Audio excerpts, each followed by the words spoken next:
Volkswagen told the world its cars were clean, efficient, and environmentally friendly. Governments trusted them. Millions of customers believed them.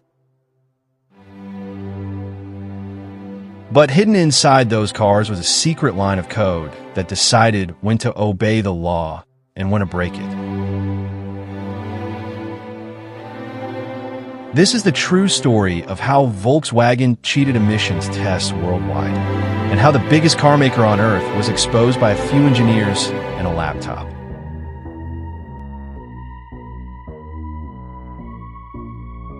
For decades, Volkswagen wasn't just a car company.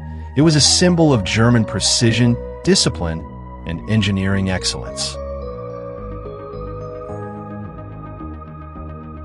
Clean diesel became their global promise. Cars that were powerful, fuel-efficient, and environmentally responsible.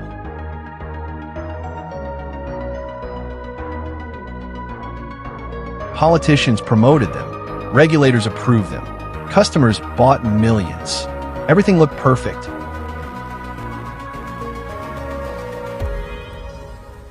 But perfection, when examined closely, often hides cracks.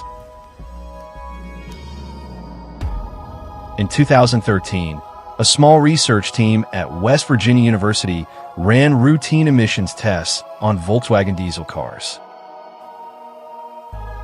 Nothing dramatic, nothing suspicious at first.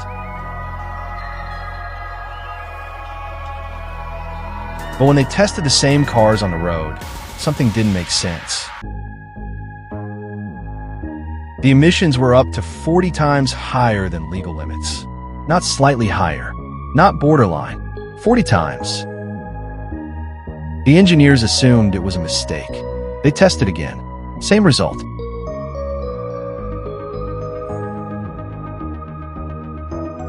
The researchers alerted US regulators. Volkswagen responded calmly. They blamed technical glitches, then software updates, then unexpected conditions. But the numbers never changed. Eventually, regulators forced deeper testing, laboratory conditions, real-world driving, controlled environments.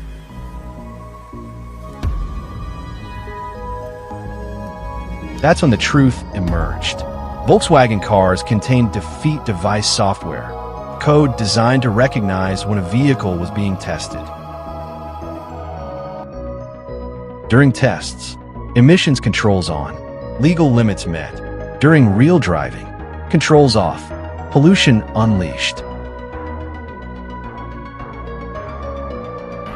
The car wasn't broken, it was programmed to lie.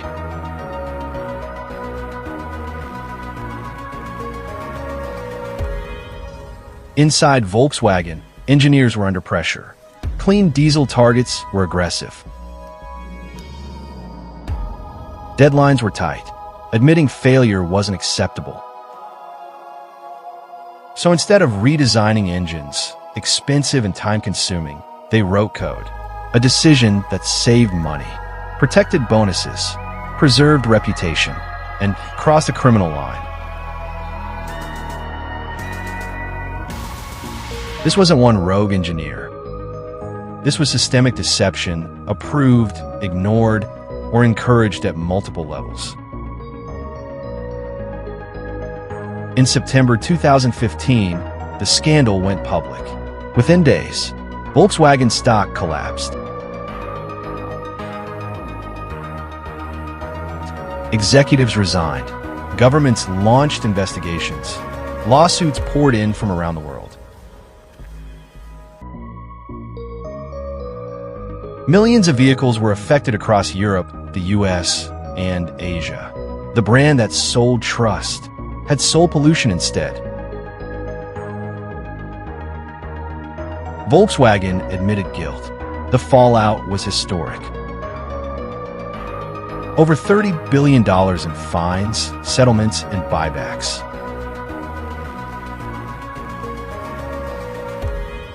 Criminal charges against executives. Prison sentences for key figures. Permanent damage to the brand's image. Environmental damage that could never be undone. Regulators realized something terrifying. If Volkswagen could cheat like this, who else was doing it too? Dieselgate wasn't just about cars. It was about trust. About corporations choosing image over responsibility. About how software, invisible to consumers, can be weaponized to deceive the entire world. Volkswagen didn't just break emissions laws. They rewrote the rules of corporate fraud in the digital age. And they proved one thing clearly. When profit and ethics collide, the environment usually pays the price.